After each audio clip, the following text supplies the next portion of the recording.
بتا دوں میرے بھائی، نکاح ہوتا سہرا بنتا ہے کہ نہیں؟ ادھر شرک تو نہیں مانا جاتا نا؟ ارے کئی جگہ شرک بتا دیتے، ہار پہنا دی بھئی یہ شرک ہو گیا، وہ ایسا بھی ہوتا نا، تو سہرا بنتا ہے کہ نہیں؟ کئی جگہ پہ اصول میں نے یہ دیکھا ہے کہ جب بھائی سہرے پہنتے ہیں تو سر کے پاس بہنیں کھڑی ہوتی ہیں اللہ، اور پانی کے پیالے میں قطرے لے کے چھینٹے دیتی ہیں۔ میں نے پوچھا یہ کیا ہوتا؟ انہوں نے کہا وہ یہ اس طرح سے نظر اتارتی ہیں کہیں میرے چاند کو کسی کی نظر نہ لگے۔ کون ہوتی ہیں یہ؟ زور سے نہیں بولیں گے، آگے نہیں بڑھوں گا میں، اتنے ٹھنڈے موسم میں مجھے پسینہ آ رہا ہے۔ اللہ اللہ، کون ہوتی ہیں؟ بہنیں۔ تم نے ایک ذات اور دیکھی ہوگی جس کا پیر زمین پہ نہیں لگتا بیٹے کے نکاح کے وقت، وہ ذات ہوتی ہے باپ کی۔ اللہ، پیر زمین پہ نہیں لگتا، خوشی میں ہواؤں میں اڑتا ہے۔ ایک تیسری ذات دیکھی ہوگی آپ نے، جہاں تک بیٹا دکھتا ہے وہاں تک نظریں جما کے دیکھتی ہے، وہ تیسری ذات ماں کی ہوتی ہے۔ سبحان اللہ، یہ تین ذاتیں ایسی ہوتی ہیں جنہیں تیرے نکاح کی سب سے بڑی خوشی ہے۔ جب تو دولہا بن کے چلا تھا، بہن نے کہا تھا کسی کی نظر نہ لگ جائے، ماں نے کہا تھا یارو میرے بیٹے کو خیریت سے واپس لانا، باپ کے تو قدم تھے کہ زمین پہ نہیں لگ رہے تھے، یار بتا تو صحیح ان کے علاوہ بھی کوئی چوتھا تھا جس کو تیری نکاح کی سب سے زیادہ خوشی تھی؟ کوئی اور بھی تھا جو ان سے زیادہ تجھ سے پیار کرتا تھا؟ نہیں، تیرے یاروں نے نئے کپڑے پہنے، کوٹ تیرے کوٹ کے جیسا سلایا، جوتے تیرے جوتے کے جیسے خریدے، تیرے درد شانہ بشانہ چلے، وہ بھی تیرے یار تھے، لیکن ایک یہ تھا کہ دولہا تو بنا تھا، باپ آنسو بہا رہا تھا، تیرے سر پہ سہرا تھا، ماں کی آنکھ میں آنسو تھے۔ مجھے بتا تو صحیح اسے کون سی تکلیف ہے جس کی وجہ سے یہ روئے ہیں؟ یار تو تیرے ساتھ بھی تھے، خوشیاں بھی تھی ان کو، لیکن وہ نہیں روئے ہیں۔ ماں باپ کیوں روئے ہیں؟ بہنیں کیوں روئی ہیں؟ تو جواب دینا پڑے گا، یہ غم کے آنسو نہیں مولوی، یہ ان حسرتوں کے آنسو ہیں جو ماں نے بچپن سے لے کے آج تک کا خواب سجایا تھا،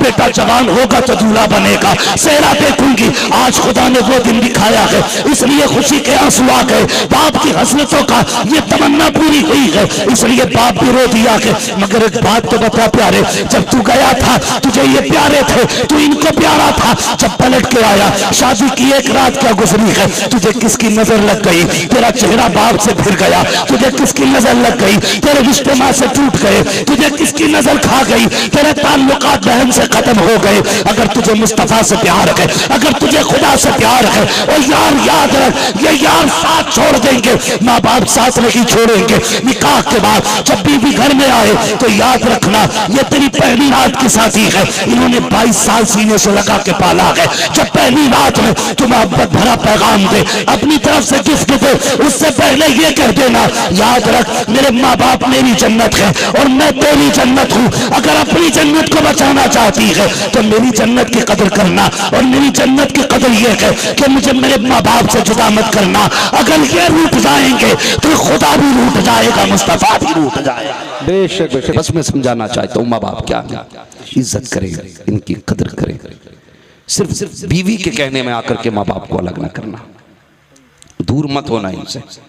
نصیب والا وہ نہیں جس کے پاس بنگلے اور گاڑی ہیں، نصیب والا وہ ہے بھلے ہی چٹنی سے کھاتا ہے لیکن ماں باپ کے ساتھ رہتا ہے۔ کیا بات ہے، سبحان اللہ سبحان اللہ، ماں باپ کے ساتھ رہتا ہے۔ اور رشتے ماں باپ کے اولاد سے کیا ہوتے؟ گھر میں ماں کھانستی رہے، بازو والے کمرے میں بیٹے کو پتہ نہیں چلتا ہے، لیکن بیٹا اگر پردیس میں بیمار ہو جائے، ماں اگر یہاں پر ہے تو پتہ چلتا ہے ممبئی میں میرے بیٹے کی طبیعت خراب ہے، بنا فون کے ماں پتہ کر لیتی ہے بیٹا بیمار ہے۔ ہم بازو والے کمرے میں ماں کو نہیں دیکھ پائے، اور یار لپٹ بیوی کے آنچل سے، وہ بھی تیرے لیے آئی ہے لیکن ذمہ داری تیری بھی کچھ بنتی ہے۔ کتنی مائیں رات کو کھانستے کھانستے مر گئی لیکن کوئی انہیں پانی دینے والا نہ تھا، کتنی مائیں بستر سے نیچے گری، پانی پینے اٹھی تھی، گر کر کے انتقال کر گئی، بیٹوں کو پتہ تک نہ ہوا۔ کیسی زندگی ہے یہ؟ اور یار جب تو کمزور تھا تو یہ چارپائی تیری چارپائی سے ملا کے ڈالتے تھے، تجھے سینے سے لگا کے سلاتے تھے، آج یہ کمزور ہو گئے ہیں، تیری ذمہ داری ہے اپنی چارپائی ان کی چارپائی کے پاس ڈال دے اور بتا دے ماں جب میں پریشان تھا تو تو نہیں سوچی تھی، آج تو پریشان ہے تو تیرا بیٹا راتوں کو چاک کر کے تیری خدمت اور پہرے داری کرے۔ اللہ اللہ، کیوں کیا نہیں کہنے، زندہ باد زندہ باد کریں؟ یہ کریں، یاد رکھیے گا اگر یہ نہیں ہوں گے سب ہوگا پھر رونا پڑے گا۔ میرے حضور نے کیا کہا تھا؟ حضور نے فرمایا تھا میری ماں نے مجھے جب چھوڑا جب میں چھوٹا تھا. آج میری ماں ہوتی, آج میری ماں ہوتی, درختوں کو سجدہ کرتے دیکھتی کتنی خوش ہو جاتی, پتھروں کو کلمہ پڑھتا دیکھتی کتنی خوش ہوتی. یہ حضور کے ذہن میں خیال, کس کے؟ جس کو 2000 لقب خدا نے عطا کیے تھے. کہتے ہیں کاش میری ماں ہوتی, مجھے بیٹا کہہ کے آواز دیتی اور مجھے سینے سے لگا لیتی. یہ حسرتیں ماں باپ کے لیے ہوتی ہیں. اس لیے میری گزارش ہے, نکاح کرو, اللہ کرے تمہارے جوڑے پھلیں پھولیں, اللہ کرے آپ کی نسلیں آباد ہوں, لیکن ماں باپ سے چہرہ, ماں باپ سے چہرہ. اور بہنوں کو شادی میں ایک ہی بار کھلا کے حق پورا. سمجھ گئے نا میری بات؟ بار بار بلایا کرو. کئی بار لوگ کہتے مفتی صاحب بڑی تقریر ہے تمہاری سنتا ہوں, کوئی وظیفہ بتا دو. ابا کو ہمارے 40 سال ہو گئے, اماں کو ہمارے 20 سال ہو گئے, آج تک خواب میں دکھائی نہیں دی. تمہیں تو کوئی صورت آتی ہوگی. ایک تو یہ کہہ رہا نا مردوں سے بھی تو باتیں کر لیں, کوئی آیت بتا دو مجھے بھی. میں نے کہا زندوں سے بات کرنے کا تجھے ٹائم نہیں ہے, قبرستان میں مردوں سے باتیں کرے گا جا کے. بڑی یاد آ رہی ہے, میں دیکھنا چاہ رہا تھا اماں کو. میں ایک سیدھا سا وظیفہ بتاتا ہوں, بہت آسان, کریں عمل انشاءاللہ پھر دیکھیں. کہنے لگا کون سا بتائیے جلدی. میں نے کہا بہن ہے, اس نے کہا ہاں. بھائی ہیں, کہا ہاں. کہاں رہتے ہیں؟ کہا سب اپنے اپنے کام میں. ملاقات کب ہوتی ہے؟ نا عید بقر عید پہ ہوتی ہے, فرصت ہی نہیں ملتی مولانا. تو میں نے کہا دیکھنا چاہتا ہے تو سن ایک کام کر, ماں باپ انتقال کر گئے نا تو ایک چھوٹا سا فنکشن رکھ, سارے بھائیوں بہنوں کی دعوت کر اور دسترخوان لگا, سارے ایک ساتھ ایک دسترخوان پہ بیٹھ جاؤ اور محبت سے سب کے چہروں کی طرف دیکھ, بات کر. جب کوئی مسکرائے گا, کسی کے بھائی کے چہرے میں تجھے باپ کا چہرہ دکھائی دے گا, بہن کے چہرے میں تجھے ماں کا چہرہ دکھائی دے گا. کوئی بولے گا تو کسی کے تیور میں باپ کے تیور ہوں گے, کسی کے لہجے میں ماں کی شفقتیں ہوں گی. کیا کرے گا وظیفہ پوچھ کے؟ اپنوں کو ایک جگہ بٹھا لے, خدا کی قسم اسی دسترخوان پہ تجھے ماں کا چہرہ بھی دکھائی دے گا, باپ کا چہرہ بھی دکھائی دے گا. بے شک بے شک, سبحان اللہ سبحان اللہ, بہت عمدہ بھائی, زندہ باد زندہ. بلانا نہیں ہے, دعوت کھا کے نقصان نہیں کرنا 250 روپے کا.